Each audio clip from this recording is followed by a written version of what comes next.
Bag है उनको secure नहीं किया होता तो ये लोग इस तरह से आगे नहीं बढ़ पाते। लेकिन इसमें भी ये परेशानी है कि उनको जो सरकार के सहयोग मिलते उनके जो सहयोग मिलता है, लेकिन उन्होंने अपनी टेक्नोलॉजी को अपग्रेड नहीं किया, ना तो नई मिल को अपग्रेड किया, ना ही तो टेक्नोलॉजी करी, कैसे गोल्डन प्रकार का जूट बन जाए उसके लिए सोचा गया। तो इसमें हमें सीड से लेकर उनके कैसे 1 हेक्टर के अंदर सबसे ज़्यादा उसकी खेती हो जाए, उसकी ट्रेनिंग हो जाए, उसके मार्केट लिंकेज हो जाए और मार्केट लिंकेज के साथ में एक्सपोर्ट तक की चीज़ें सरकार ने इसी योजना के माध्यम से बनाई है। तो जो एक्सपोर्ट आज हुआ है, उन्होंने जो सवाल पूछा है कि आज तक का सबसे ज़्यादा एक्सपोर्ट जूट का पिछले साल के मुकाबले में इस साल जो हम लोगों ने तय किया है तो उनका जूट के उत्पादन में 76 लाख बेल की तुलना में 2023 में 91 लाख बेल्स हो गया और आज वर्तमान में 10,000 करोड़ रुपए की अधिक छूट जो केलिया के लिए सरकार खाद्यान्न पदार्थ के लिए उनको दी जाती है। मालूम नागर जी, अब सीधा प्रश्न ये था कि जो एक्सपोर्ट होता है, जो इंसेंटिव सरकार देती है इस जूट की खेती बढ़ाने के लिए, सरकार ने किसान को क्या इंसेंटिव के रूप में दिया है? नंबर 1। नंबर दो कि क्या सरकार पूरे देश में जूट की खेती और खास करके मणिपुर में, जिससे वहां पैसा ज्यादा जाए और झगड़े बंद हो जाए, सरकार झगड़ों को भी कंट्रोल करे और आर्थिक रूप से भी मजबूत करे, उसके लिए सरकार क्या कर रही है? और तीसरा, पश्चिमी उत्तर प्रदेश में जूट की खेती कैसे ज्यादा हो, इसके लिए सरकार क्या कर रही है? इनकी लड़कियां होती है जो श्रमिकों की बालिका होती है, उनको 10वीं और परीक्षा पास करने के लिए 5,000 और 12वीं की परीक्षा पास करने के लिए 10,000 रुपया की स्कॉलरशिप प्रदान की है। सरकार ने 21-23 के दौरान लगभग 8200 बालिका को 7,000 करोड़ रुपए का स्कॉलरशिप प्रदान किया है।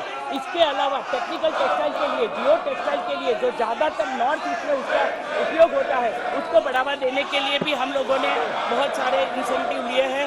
PLI स्कीम के माध्यम से जो पूरे ग्लोबल में जिसकी चर्चा है, जब भी प्रधानमंत्री विदेश जाते हैं तो हमारी जो प्रोडक्शन लिंकेज जो स्कीम है, इसके माध्यम से हम लोगों ने बहुत सपोर्ट इंडस्ट्री को किया है। गोपाल मोदी सपोर्ट के साथ माध्यम से एक्सपोर्ट के माध्यम से उनको एग्जीबिशन के लिए भी हम लोग भेजते हैं। लगभग 7,000 से ज़्यादा हैंडलूम हैंडीक्राफ्ट के साथ साथ में जूट को भी प्रदर्शनी में शामिल करते हुए टेक्सटाइल इंडस्ट्री ने तय किया है, टेक्सटाइल मिनिस्ट्री ने, तो जूट को भी जो हमारे यहाँ ग्रीन एनवायरनमेंट की ओर आगे बढ़ते हुए हम उनको भी सहयोग प्रदान करेंगे। Question number 82 Shri Arvind Sawant. Question number 82 Arvind Sawant. माननीय मंत्री जी, माननीय सदस्य। Question number 83 Shri Ashok Kumar Rawat. Question number 83 Statement is laid on the table of the House, sir. मैं माननीय प्रधानमंत्री जी और माननीय रेल मंत्री जी का आभार प्रकट करता हूं कि उन्होंने रेल संपार संख्या 249 को स्वीकृति प्रदान की है। लेकिन इस विषय में मैं माननीय मंत्री से जानना चाहूँगा कि इसके निर्माण कार्य में काफ़ी विलम्ब हो रहा है, क्या इसके शीघ्र पूर्ण करवाए जाने हेतु कोई निर्देश पारित करेंगे? सांसद महोदय ने जो प्रश्न पूछा है, इनके क्षेत्र में 3 लेवल क्रॉसिंग्स है माननीय अध्यक्ष जी। Level crossing number 247, level crossing number 248 और लेवल क्रॉसिंग नंबर 249, जो कि सैंडीला स्टेशन के आसपास है, तीनों के तीनों। LC 247 में कंस्ट्रक्शन फिजिबल नहीं है क्योंकि वहाँ पे दोनों तरफ बहुत ज़्यादा बिल्ट अप एरिया है और क्रॉस रोड्स भी है अप्रोच एरिया में। LC 248 का टेक्निकल और फिजिबिलिटी रिपोर्ट बन चुका है और इस काम को आगे बढ़ाया गया है।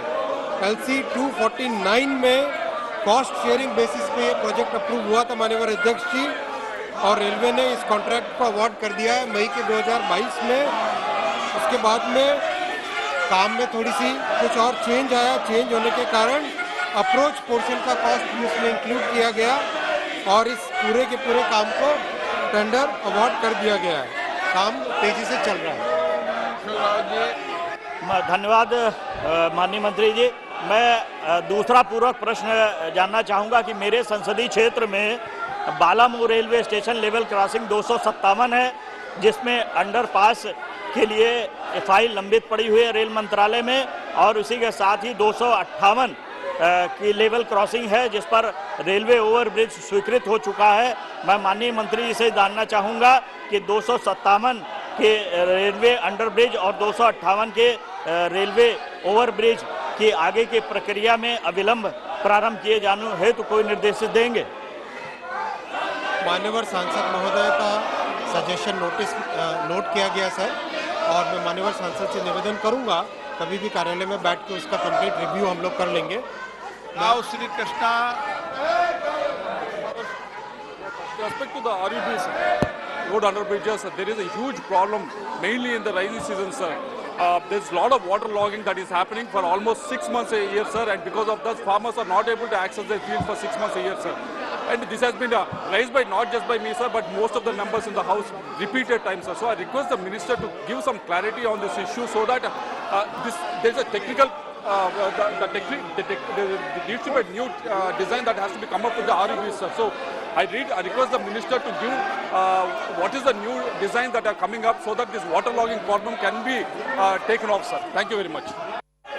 माननीय अध्यक्ष जी, माननीय सदस्य ने बहुत ही अच्छा प्रश्न उठाया है और इसके बारे में मैं थोड़ी सी विस्तृत जानकारी देना चाहूँगा। माननीय अध्यक्ष जी, रेलवे के अंडरपासेस में पानी की जो समस्या है उसके लिए बहुत सारे स्टेप लिए गए। उन स्टेप्स में 3-4 स्टेप